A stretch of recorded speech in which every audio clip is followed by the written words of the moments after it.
Welcome to the thrilling world of Security Squawk, where we explore cybersecurity. Guiding you through online threats, we'll aid you in understanding safety protocols and trends. Meet our gurus, Brian from Exact IT, Reginald from Arc Solvers, and Randy from Tech Rescue. Together, we'll delve into current events and hot cybersecurity topics, helping you comprehend their impact.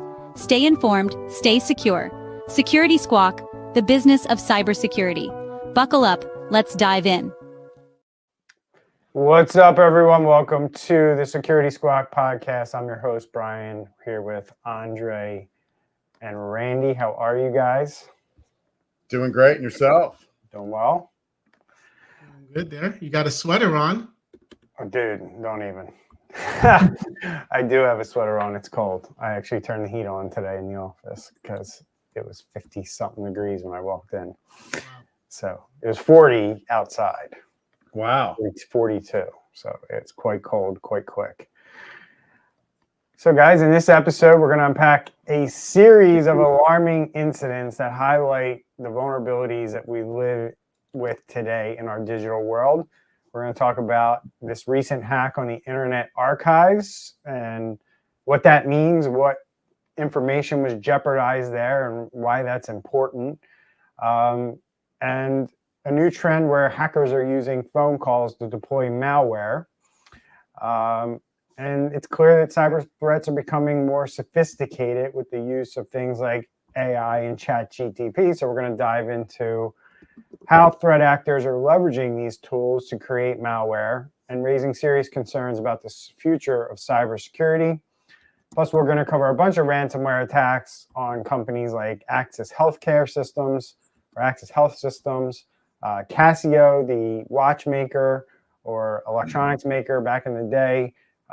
They've also suffered a ransomware attack. And we're going to also dive into what happened at Fulton County, a follow-up to their ransomware attack, because we found some interesting information there. And if we have time towards the end, we will discuss this report from Microsoft. It's their Digital Defense Report for 2024, shedding light on current cybersecurity trends, and we'll bring some of those highlights from that report to you.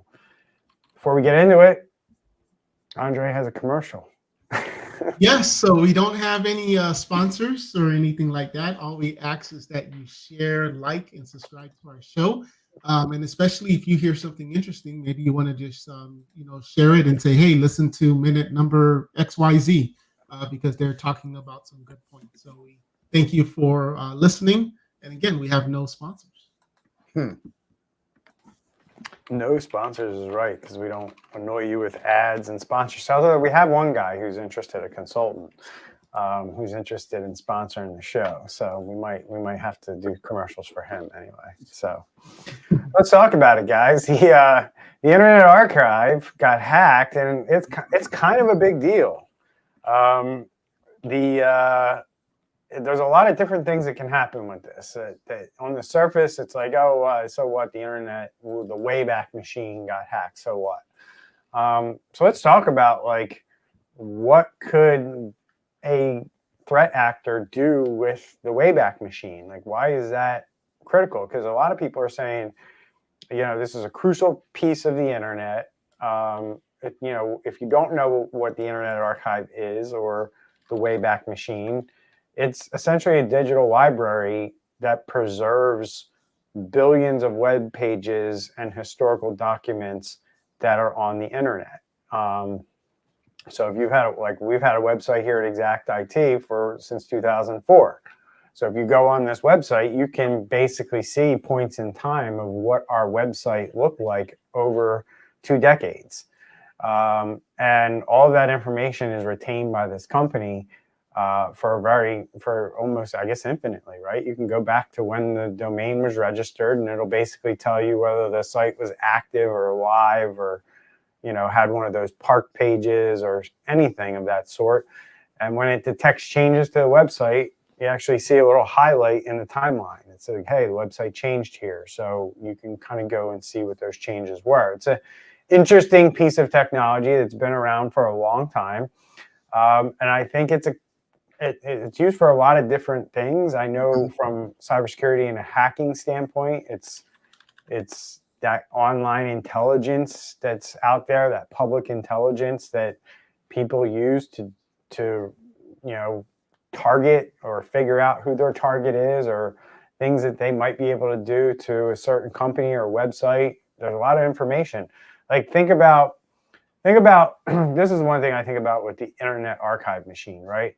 There was a point in time where we didn't think about all this stuff from a cybersecurity standpoint, and a lot of people put a lot of things out on the internet that they may have taken down since that time, right? Whether it be for compliance reasons or because it's just maybe too much information to be putting on the internet. Those are the things that like I look at as like the bad part of, and what this tool is used for from a nefarious standpoint. But it's also used for good. It's also used for legitimate research purposes and things like that. But what's the risk here, guys? Like, what's the risk of hackers taking control of this website? I think a couple of other uses will help us answer that question. Right. Because it's also used as a documentation tool. So, because it actually, you can tell it to take a snapshot of any website now. So if your company has a dispute because, some other company says on their website, free oranges if you buy a car or whatever, you can literally take that. I don't know where that example came from. You can literally take that URL and then take a snapshot and add it. Also, if, you can also save like tweets and stuff like that. So if somebody on X posts a tweet that's controversial, people can go and save it. In fact, a lot of your, if not most of your large famous people in the world, their tweets get snapshotted into Internet Archive right away. So there's I think going towards like, well, what could be the, like the negative repercussions of this hack?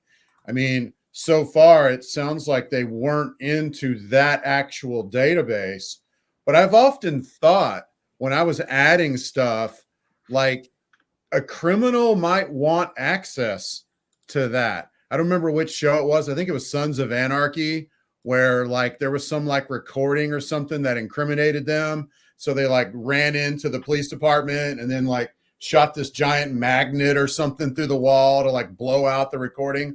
Like I could see criminals wanting access to, in cases where people were incriminated, where they would want access to this, where they could wipe out stuff that was evidence.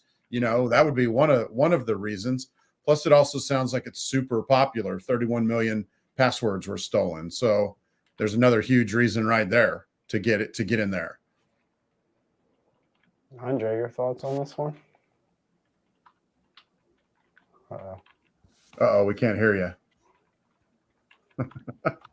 Works better when it's not muted. Sorry about that. I said that would be the main reason why is they have 31 million user records with email addresses, usernames, and hash passwords.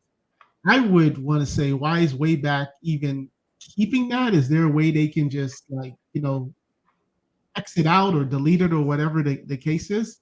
But nevertheless, also too, we're finding out that this could be some type of political motivation, being who these bad guys are. So they may just want to try to rewrite history and try to just change something to make it seem different. Because I guess this is kind of like our version of a Encyclopedia Britannica, where if we wanted to see what someone was saying or what, like you said, your website was 10 years ago, to see maybe who's doing CMMC 5 years ago, whatever the case is, we can see how long they've been doing things like that.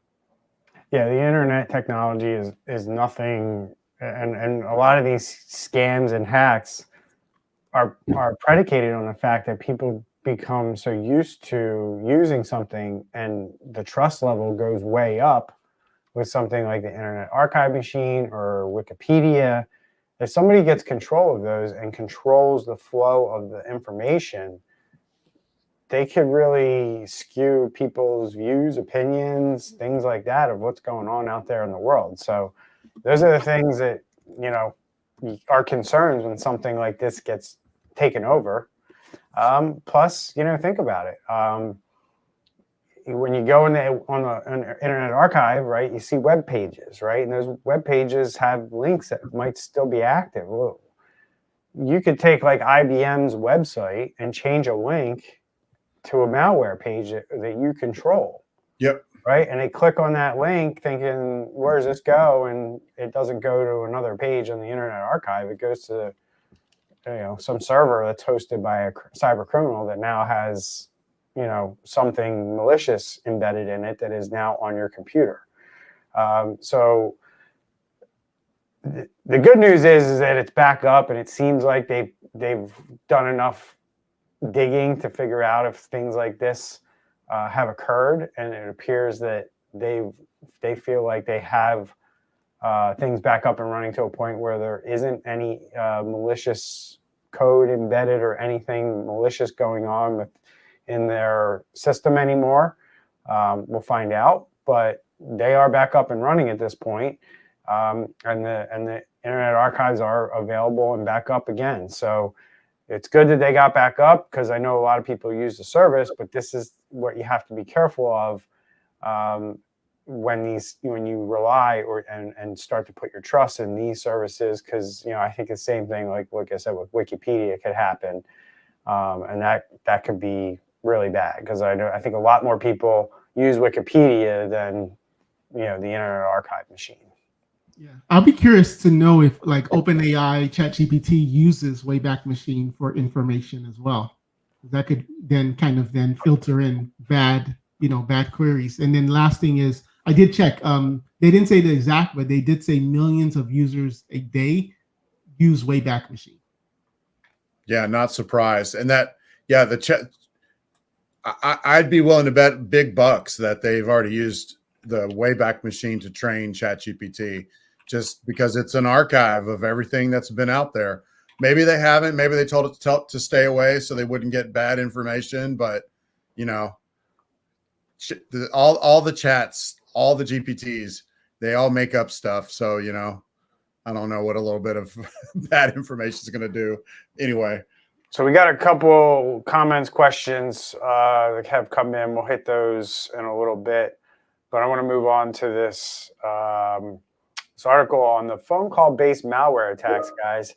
So what I'm reading here is a new attack method that combines traditional phishing with voice communication. This is known as telephone-oriented attack delivery, or TOAD, or callback phishing, and it leverages social engineering techniques. So, Randy, do you know anything about this? Yeah. Can you kind of explain how this would play out if somebody got a call like this to their phone? Yeah, for sure. So I was actually surprised when I read this article that it hasn't already been happening, because this is always one of our biggest fears over the last 18 months.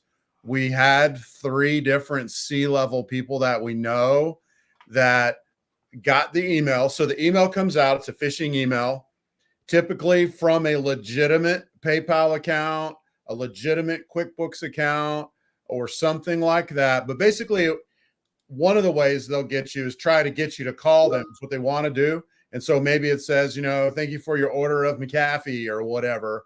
And where this has happened a lot over the last 5 years is specifically with scammers do that specific thing.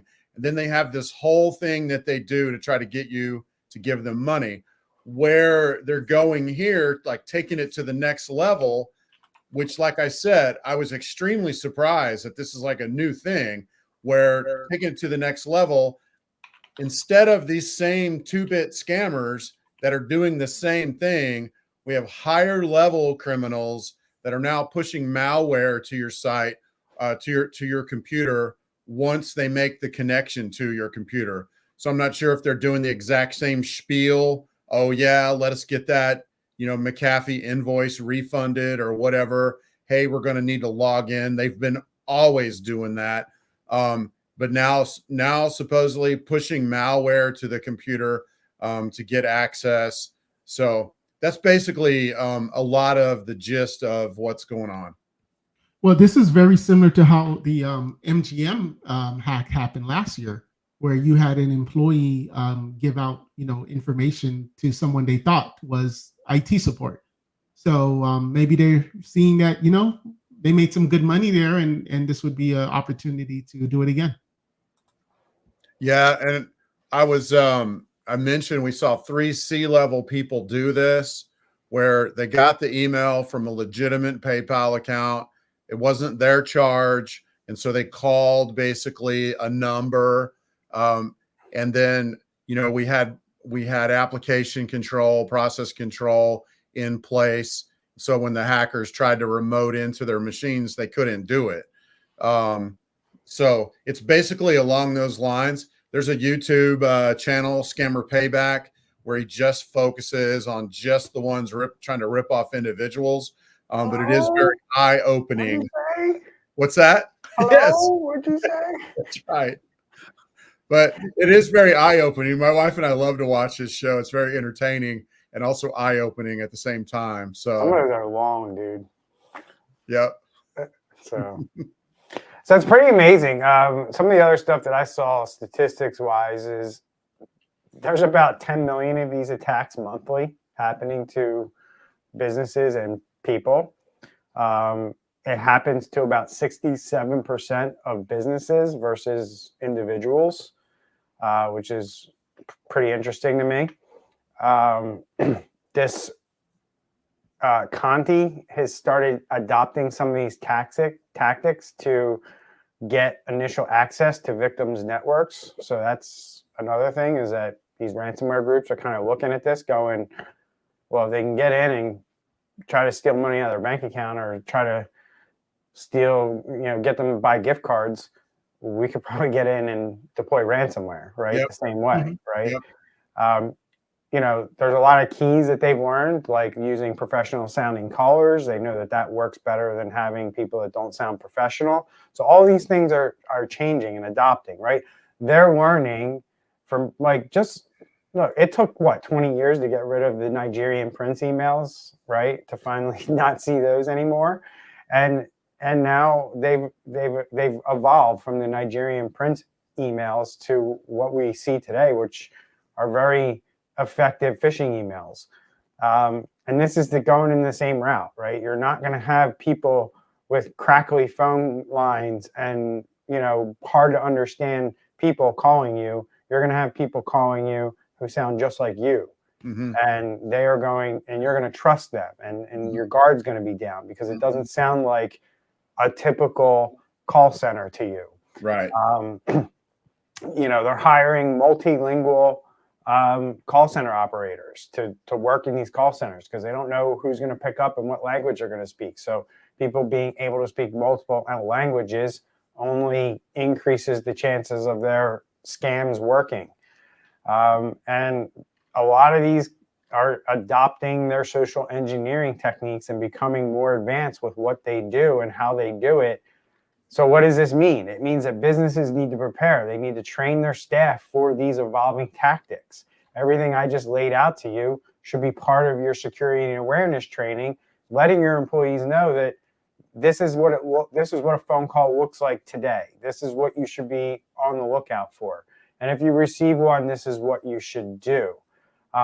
These guys are really good now at using what's known as direct pressure tactics to get people to do certain things. And these direct pressure tactics usually involve like an emergency type thing, like, hey, I'm calling from IT or I'm calling from HR. And if you don't do this, X or Y or Z is going to happen. And it just completely, blows out all rational thinking of the person who received the phone call. And then they just start kind of doing things. And this is what we see happen out there in the real world. That's why I'm warning you, because you're like, wow, how did that person not realize that? Well, this is what happens when a call comes in. It happens quickly, and before you know it, you let somebody in your network. Well, and I think that's a really good point there is, in poker, if you lose a big hand that you should have won and it upsets you, we call that being on tilt, and what they'll try to do in these calls is they want to do something to get you on tilt, because if you're on tilt, then you're more likely to say yes. The traditional scamming call, they process the refund and they have you enter in the refund amount. And while you're typing in 500, they type in 2 extra zeros and it becomes 50,000. And then the scammer starts talking about how he over refunded you. He's going to lose his job. He's got a new baby at home. Can you please help me get my money back or whatever? You know, and who doesn't want to help someone out like that, right? So you got to be really careful. One, never call back. So if they call and they say that it's Best Buy and you think you have a thing at Best Buy, well, don't, or email you, don't take that. If you think it's real, go to actualbestbuy.com. You know, you initiate what you do. Don't respond back to the email. Don't call from the email. Same if you get one from your insurance company, your phone company, because all that stuff's out on the dark web now, and they can craft very personal emails. So like the other day, I got one from my insurance company. They called me and then they wanted me to verify who I was. And I'm like, you called me. You already know who I am. I'm not going to give you out that information. And the lady was very frustrated with me, but come on, why would I give that information out? So anyway, don't get me started. Andre, good? Just 2 things. You mentioned the Nigerian prince. Now the Nigerian prince has matured to the Nigerian king. There you go. All right. Nice. There you go. All right. So let's get into this ChatGPT development, which is where essentially OpenAI has said, yep, we know that there's people out there trying to use ChatGPT to create malware, right? And think about it, guys. Like, think about it, right? If something else can create malware and cause problems for companies, we're in a lot of trouble, because I've been on this channel for 1.5 years saying businesses aren't doing enough. Right. Right. But the good thing is, the only saving grace that businesses have is the fact that you need to have some skills to be able to do this. Right. You can't just create malware, read a book or 2 and create malware. Like, you know, people can read a book on AI and be an AI expert. Well, you're not going to read a book on Java or any programming language and be able to create malware immediately. It's going to take years and years for you to build the skills and develop the craft to build something like malware. It's scary to think that people can use a tool like ChatGPT to start creating this stuff. And if it actually is effective and works, companies are in a lot of trouble. So let's get into it. OpenAI has officially confirmed that threat actors are using ChatGPT for malicious purposes. There's over 20 cases of malware-related abuse that were documented in 2024 alone. I'm not even sure what that even means. You know, types of malicious activity that they're seeing are debugging and developing malware. So meaning somebody's trying to learn maybe, and they're getting frustrated because their code isn't working or it's not doing what they thought. So let me dump this in a ChatGPT and ask ChatGPT why my code's not working, right? Yep. So it is scary because, look, the way it worked before is you read a book, you read online, you coded, you know, you punched each, you know, character in with your fingers, and you hit run or you hit execute. It ran, and sometimes you got errors and sometimes it worked, right? And you work through that process of writing good code and making sure that your code works. Now you can just dump it into a machine and say, where's my problem, right? And it kind of finds it for you, right? Where, like I've said this before, like when you write program, you could have one character, one colon throwing off your whole program, right? And you got to find it. Right. And now you can have a computer find it for you. So it's going to make things a lot easier for the good guys and the bad guys, unfortunately.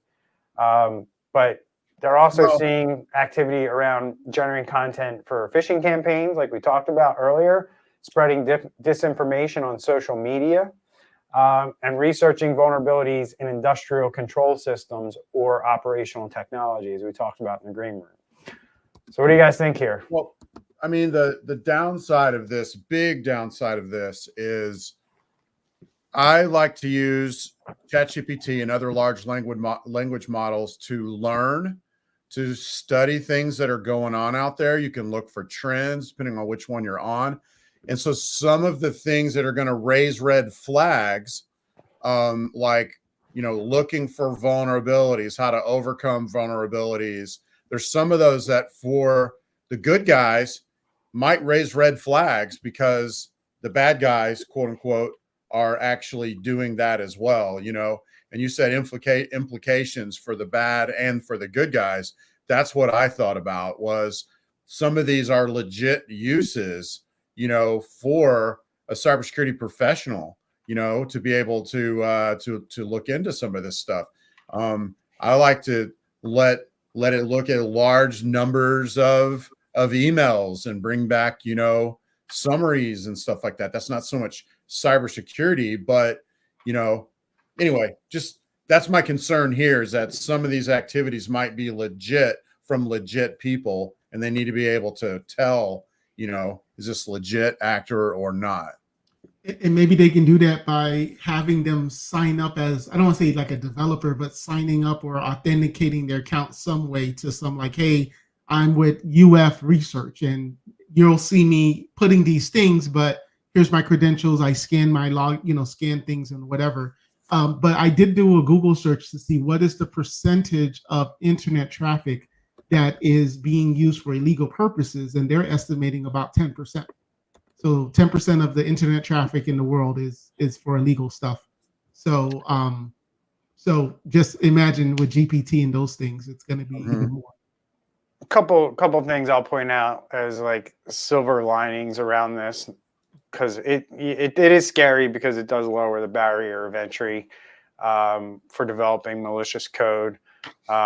Individuals without programming skills can create basic malware. But the good thing is that ChatGPT hasn't had any breakthroughs in its platform to where it can develop sophisticated malware. The only thing it can really do right now is assist in improving existing malware or creating simple scripts, which speeds up things a little bit. But you're not going to be able to go in and be like, create me malware. That's not how this works. OpenAI said they're going to ban accounts associated with these malicious activities, and they're also going to share indicators of compromise with cybersecurity partners, which is good. If somebody's developing something or running something through AI, and they can detect whether that's malicious behavior and they can share that with the community, then we can start looking for those indicators in our own networks and things like that. I just want to mention some legal implications. Number one, if you use AI tools to create things like malware, you could potentially be committing a felony. It is a felony to maintain and possess source code or computer code that is malicious. That is in the United States code. It is in a lot of other countries' laws. So you having this on your computer, on a flash drive, stored in your OpenAI account, could potentially open you up to serious prosecution and a couple years of jail time if they decide to prosecute you for possessing this stuff, which most people who possess this stuff and get caught with it get prosecuted, right, and spend some time in jail. You could probably become a cybersecurity expert after that, because that's kind of what happens. But that's the reality. What else do you guys, any other concerns that you guys see here? No, we're good. Well, I don't know if it's not necessarily a concern, but I mean, we've been saying since AI came on the scene that it's just a matter of time before the bad guys use it, and they use it to take all the data that's out there on the dark web and collate it. So maybe they can't do that, do it for the purpose of, very targeted phishing emails and such. And maybe they can't do that using ChatGPT. But there's all kinds of large language models that you can just download and run on your computer. So there's other ways they can get around this. Yeah, you can build your own. Yeah. Yeah, 100%. And this is all being talked about on the dark web and things like that. But good thing is it's not easy right now to build those language models to where they're as robust as what we see with ChatGPT to build them yourself. So we'll keep everyone updated on how this evolves, but AI is helping people write bad stuff to attack your companies. That's the bottom line here. And you need to be prepared that the attacks are going to just increase in frequency if you don't start doing something from a cyber defense standpoint.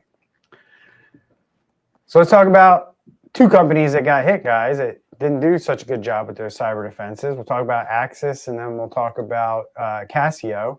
Some details that I have in front of me about the Axis Health System ransomware attack occurred between July 9th and September 4th. That's a big gap. Detected irregular activity on August 26th and unauthorized gain access to certain computer systems. The Ryside ransomware gang claimed responsibility for the attack. They have ties to the Vice Society ransomware group, and they've been around for a while, at least in the ransomware world, since May of 2023. The ransom demand sits at approximately $1.5 million, and they have a 7-day deadline to pay the ransom. I don't know if that's passed or not yet. Andre might be able to fill us in on there. The primary care portal was taken offline. Patients were advised to call clinics directly for communication. And we have concerns of potential access and acquisition of files on compromised systems, meaning health records and other personal information. We don't know what data has been accessed as of yet. And that's kind of where it's at. Axis is a private nonprofit-based company from Durango, Colorado that provides primary behavioral and oral health, which operates 13 facilities across the Southwest and Western Colorado. Thoughts on this, guys? According to one source, it says the patient portal remains offline, so clients aren't able to log in. But they're keeping tight-lipped, and they're saying that if you were part of this breach, that they will send you a notice. Yeah, and it looks like the ransomware deadline is tomorrow, which is probably GMT or Eastern European time, which means we probably just have a few hours left. So interesting. Another healthcare sector company attack. That's number 69 on the year. We've had over 7 million records impacted this year as a result of these attacks.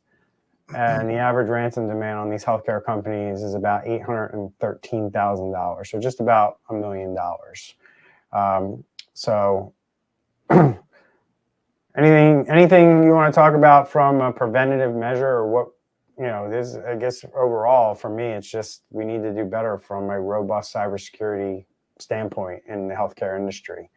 That means making sure your systems are up to date, making sure you're doing vulnerability scanning, employee training, and you have a good incident response plan in place. And actually, that brings up a good segue to a question that we got from a fan, Luke. And he says, he asked, do you guys think there's a need to help companies prepare for when a ransomware attack happens? Like specific services focusing, showing business leaders how to access Tor, dark web, get crypto, etc. So it's an interesting question, because that's not necessarily, and I'm going to turn it off so we bring Andre back. It's an interesting question, guys, because I don't think of response that way, right? This is kind of like, I guess he's suggesting showing leaders how to see where your data, like see the dark web leak site of the ransomware group that may have gotten you, that is now publishing information about your company, and then how to pay the ransom, how to get crypto, kind of like a do-it-yourself, pay the ransomware negotiating kind of thing, right? Like how to, you got hit with ransomware. So a couple of things would have to be true. You don't have insurance, because if you have insurance, the insurance company is going to handle all this for you. So you don't have insurance, cyber insurance, and you want to kind of try to go about this on your own, and you don't have a good way of restoring from backups or anything like that. So those two things would have to be true for you to be in a scenario like this. I guess my approach is to never get you to this place, to make sure that we have backups and we can recover you without needing to deal with things like dark web and crypto, and also having preventative measures in place so they can't steal data and threaten to release it, right? Because if they get that, you're still playing this game too. Thoughts here, guys, on this question? It's an interesting question. Do you think that should be part of what business owners and leaders should be focusing on as part of response, or should it be how I laid it out? Yeah, I don't know if business owners will care about this at the moment. They only care after it happens. Dark web, and what is the dark web? And they're getting like a quick update on what that means. What I think to help solve this issue as much as possible is similar to how the federal government, if you're a Department of Education and if you want federal funds, you have to follow this guideline, or you have to make sure this book is, whatever the case is. It's like if you're getting money from the federal government and you're just healthcare, giving mental health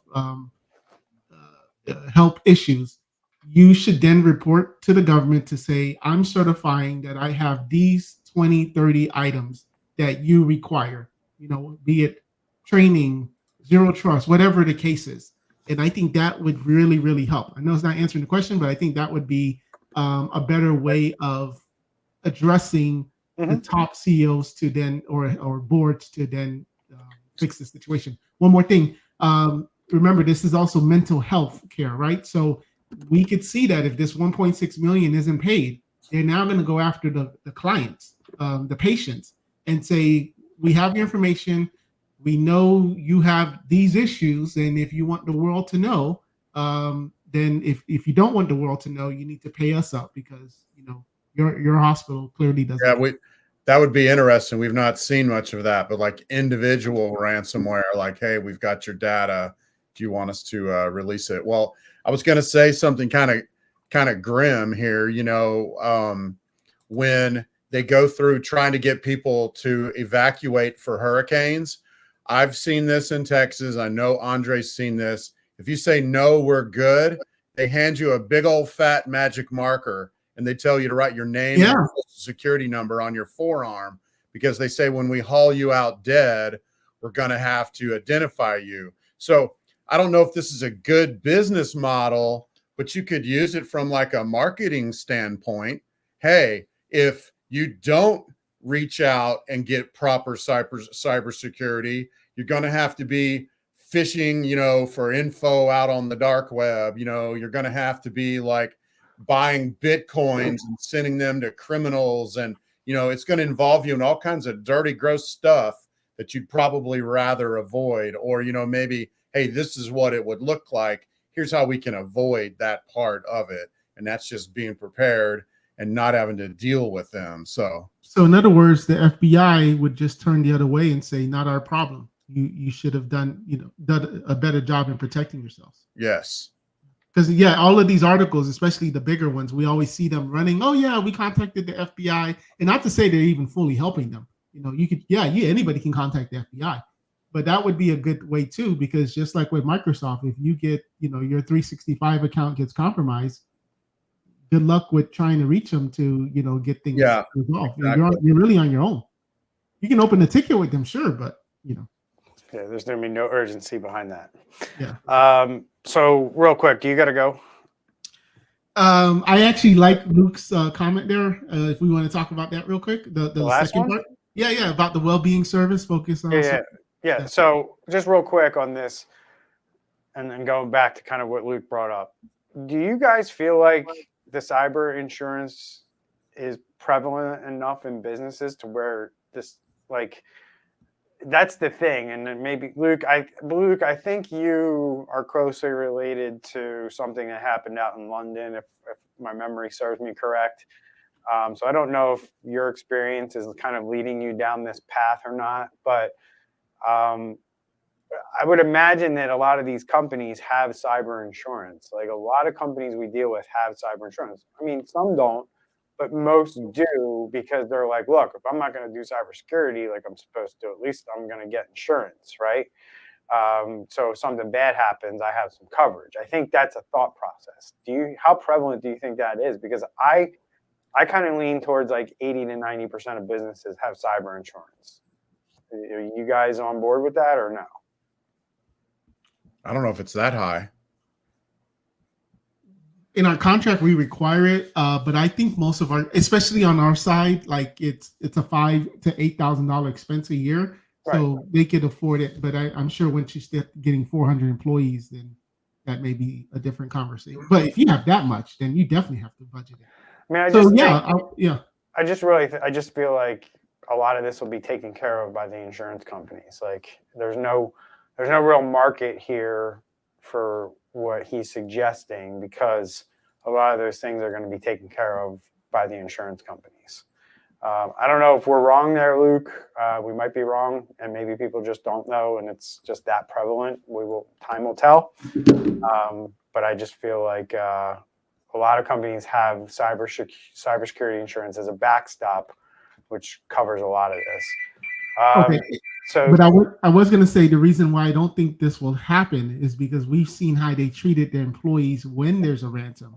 When they say you're on your own, go to unemployment line to get your check because we can't pay you or we don't want to pay you. Mm-hmm. So if they don't, or too bad, we're not going to pay the ransom, even though they have your personal information that you provided to us and expected us to safeguard.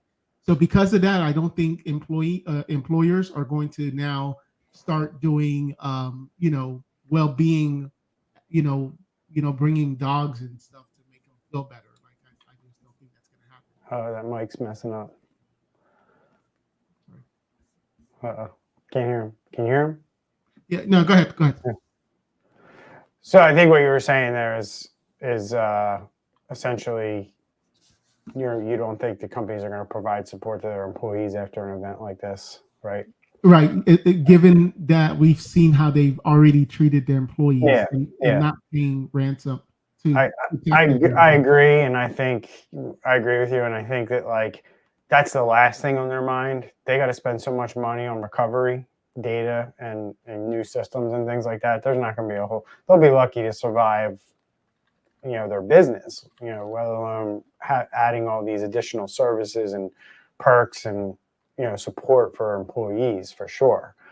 But it does kind of go into, I'm just going to kind of skip over our topics, talk about our last one and skip over Casio. We'll go right into this discussion quickly about what happened at Fulton County, because I think it's a good tie-in, right?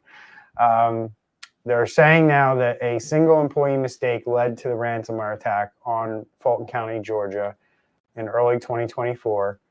And they basically are saying that they now understand and see why employee cybersecurity awareness training plays a critical role in, cyber defense, right? And they feel like had they been even giving their employees training, this wouldn't have happened. But they weren't giving their employees training, and the company or the county was attacked. So there's where you need to give the support. Everything that was asked by Luke, I think you got to think of that more on the prevention side, right? So nobody feels like a victim or nobody feels like, you want to prevent the problem in the first place. I guess, what we call a blast radius, right, guys? When the blast radius impacts your employees like that, you're not doing a good enough job, right? Because a cyber attack shouldn't impact your operations, your employees, or your customers. And if it does, the blast radius is too far. Yep. Randy? Go ahead. No, I was going to say, we also saw in that article that the user had admin access. So this was probably a higher level administrator who wants to be able to install anything when he wants without having to open a ticket. And that's probably also the reason it shows he didn't get fired. Yep. Appreciate the support there. We have an aspiring cybersecurity student here. Randomly found your stream. Yep. we like when people randomly find our streams. That's because you guys, our fans, are sharing and liking and subscribing. And other people are finding this content, just like we've been asking you to do. And as cybersecurity becomes more prevalent and more top of mind for people, we're hoping that this show becomes a key resource for cybersecurity students, business leaders, IT directors, people just trying to figure out this challenge that they have around cybersecurity. So we appreciate the support. We have to go back to our jobs, our real jobs, unfortunately. So can't do this all day. Appreciate you, Randy and Andre. Hope you guys have a good rest of your week. And we'll see everyone next week. Different time next week, right? Monday. Yep. We're coming live Monday. At what time? 2:30 or something? 3 o'clock? Something like that. Yeah. Monday afternoon, late afternoon Eastern time. So keep an eye out. We'll try to post something on Facebook ahead of time. Take care, everyone. Thanks for the support. Share the show. See you next week.